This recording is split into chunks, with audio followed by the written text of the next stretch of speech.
All right, welcome everyone. We're Semblance of Sanity. I'm Caleb. I'm Jacob. And we're here for Run with the Wind, episode 15. Prince made it. He made the time. He did.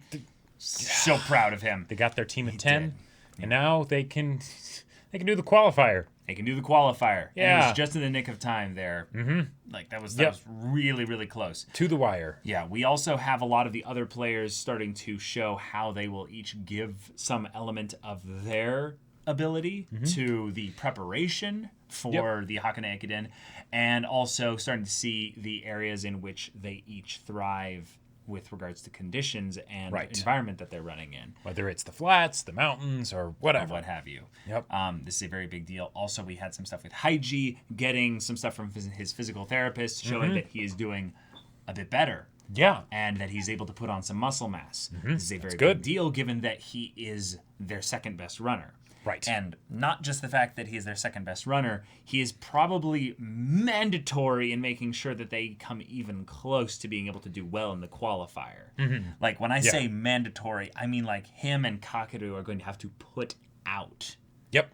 Like, actually put out. Because regardless of how well the others are doing, they're all amateurs. Like, for the most part. Some of them are pretty close to being, like, actually legitimately, like... The JoJo's... Like, really fast. They're doing good. Musa, really good.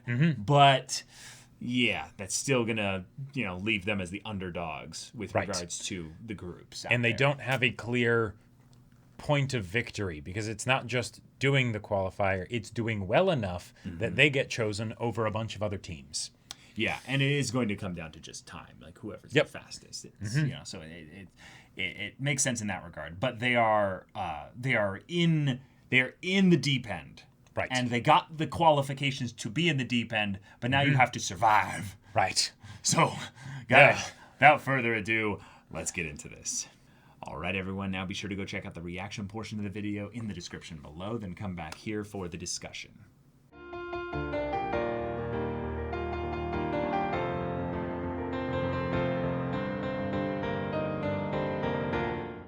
Well. All right. Okay. So this is how you're going to play this show. Yeah. This is how you're going to do it. This is the kind of cliffhangers I guess we can expect, right?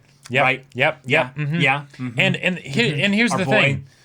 I love it. I love it because it works so well, but two, I love that it's not something where it's It's the second time they've done this, Jacob. Yeah.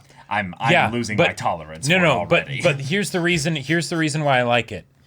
It's something that Haiji could not have predicted. None of us could have predicted. It is not even something where it's the overwork because of how he's handling everything. Yeah. It's just that's why I don't like it. Bad roll of the dice, right? That's why I don't like it. And it's just suddenly this could all be horrible. But literally the next episode he could jump over him. It could be fine. Right. But this is a great way to counterbalance the fact that the physician person, the person that he was talking to, was like, hey, you're putting muscle on it. Like, basically, you're doing better than expected, right? Yeah. Which is fantastic considering that they're in a situation where they're going to be pushing their bodies to the utmost. Yep. I would have expected if it was going to go badly, I was expecting that it would be something where it's like okay, but, be careful because you really shouldn't be pushing yourself like this, but I understand that this is what you're choosing to do, that sort of thing. I got you. I feel like that would have been worse because it's something that would have contradicted some aspect of what we had been told or shown, really.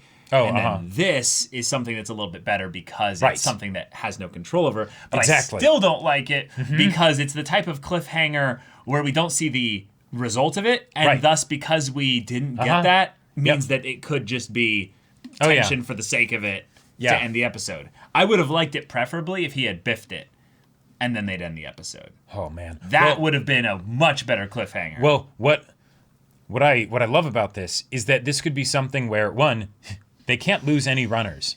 Like not just and yes, and they have to finish. It's Haiji, right? So we don't want anything to happen to him. But yeah, everyone has to finish, right? Go across the finish line. And at a crazy awesome time, right? And this is their second best runner they've got, which means that he actually can't even slow down. Right. Because he could be the defining, like, 2 seconds that is the difference between them qualifying and not qualifying. So what I'm guessing is going to happen is that he's not going to completely bite it. He could. No, he could. But he will hurt himself. But he'll hurt himself, but he'll still be able to keep going. Yep. But because he hurt himself, it's going to threaten the exacerbate the damage, right? So then when it comes to the final race, it's going to be the shit, you know.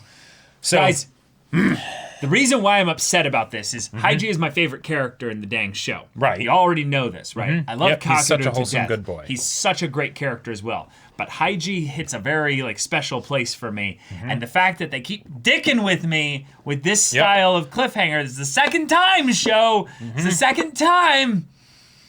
You can't You can't keep doing this. You can't keep doing this. It hurts me. It hurts me, man. So, if they're going to do this, it's going to play out almost exactly like what Jacob said. And I'm frustrated that it's so hecking predictable that it's probably going to go that way. But he better compete in the Hakone Ekiden. And better not steal this away from him. Well, and he better be able to healthily compete in the Hakone Ekiden. The odds of that happening are starting to rapidly decrease, right? It's not about them winning. It's not about them having a chance of winning. It's about them all 10 being there and being able to run. If he has to walk the Hakone Ekiden for his lap, and Kakeru has to run alongside him and cheer him up or something like that, then I don't care. That's what he's going to do because he said he was going to do this with them. And all 10 of them are here. And him saying, I'm so glad that all 10 of us are here, has nothing to do with the other 9 of them. It's the fact that he gets to be here to do this with them. This is his selfish side. This is where he's like, should I have been more aggressive? Should I have pushed them more? So this kind of cliffhanger makes me angry because I'm like, no. He has to make it there. He has to make it there. Oh. Okay. All right. It's a very simple episode, though. It was. All that being said. We got some really cool stuff regarding the setup for the qualifier. They're going to be televised. Their story is also one that's inspiring a lot of people, so they're getting a bit of extra publicity, even though they're not a well-known team. Right, which I love because it's good old wholesomeness and everything, but it also brings up aspects of like, oh yeah, do we want to be distracted by TV appearances when we want to be training? It brings up stuff like, Yuki's mom. Yeah, she finds out about this, and then she calls him. Multiple times, right? Their relationship wasn't good. Originally, I thought it was going to be something where it's you're in law school. Law school is, about as crazy and intense as it can get. Don't let this distract from your studies kind of a thing, right? Yeah. But no. It's something apparently else. He hasn't talked to them in a while. And you know what I think it is? What? I think it's the fact that they pushed him so hard probably to do law school that he's like, fine, screw you. I'll do it. It'll all be because of me, and I'm not going to take anything from you. I'm going to do this all myself. Oh, sure. And he's kind of the determined kind of... Yeah, it does make sense. This, kind of person. Right. And it makes sense that the lawyer of the group would be the one that would most... be stubborn in a relationship when it's like, no, I'm right. You're in the wrong. Right. And now you will he probably is suffer right. the consequences. Right. Yeah, exactly. That's the annoying thing about lawyers is that they're usually really good at winning the arguments because they know where they're right. They're right and where they're wrong. So in this case here, it's the rough part where when he asked Kakeru, is this a problem for you? It was like he was trying to find an ally. And this is something that Yuki's done in the past where he's kind of like, are you okay with this? Are you okay with this? Like he went around trying to discourage everyone from the running side of things. He's trying to build up his case. Yeah, he's trying to build up a case, basically. But no, dude. There's so much charm and magnetic just pull from the orbit of being even near Haiji that it's just like, you might as well just start running. Start running, yeah. And I love that it was Kakeru, I believe. Yeah. Kakeru who was saying to Haiji, you can't make someone run. Yep. It's all it all comes down to willpower, and that's one of the things that for me has always made running so boring usually. But yeah, Haiji, you did a great job of roping everyone into this. And in fact, no, you did a stellar job because you really can't make them run. Yeah. They ended up choosing to run, right? You could not actually strong-arm them, even though there was a show of it and you pretended to and everything like that, right? When it really came down to it, it was that they cared about you and yeah, they saw through your antics, but, you know, sure, why not, right? Yeah. Maybe with Prince it was something a bit more forced, but, you know. Yeah, that was the whole thing of him being in the group, and then if you don't, well, then I think we'll have to figure out a place for you to move to. Right, and here's the boxes. Let's get started. Right. And oh God, you really have a lot of manga. This might damage some of them in the sure. Moving, you know. And you might throw out your back a few times trying to, load everything up. But like this episode, man. Yep. It really lulled us in. It really lulled us in because I was so happy when he was like, I'm so glad it's the 10 of us. And Prince having that moment where he's like, I'm going to do my best. Yeah, like Kakeru comes and helps him with tying his shoes and everything. Because Kakeru is observing him and being like, I'm looking out for you. And he's like, I don't need you to worry. I'm going to do my best. Right. So you focus on your running and just go. Yeah. Just fly. Yeah. Just don't even think about it. Yeah, the part where Haiji is just like, go. Go. Oh my God, I love Haiji so freaking much. That was awesome. Oh! Ah! And even with, what's her name? I always forget her name, but... Hanako. Yeah. Timing the people in the lead and being like, their pace is this. This is what you need to beat. I love it. Well, also, it's not what they need to beat. It's how they know what time they are at as well. Right. Like where they are in relation to that. Yeah. Also, the whole idea, I'm assuming that when Haiji said that in order to qualify, we need to have a total time of this. Yeah. I get the feeling that is a hard time. It's not something where like with the qualifier we can have this many people qualify and then we do the Ekiden, but it's no. It's not graded on a curve. It's just It's anyone who gets past this threshold. Yep.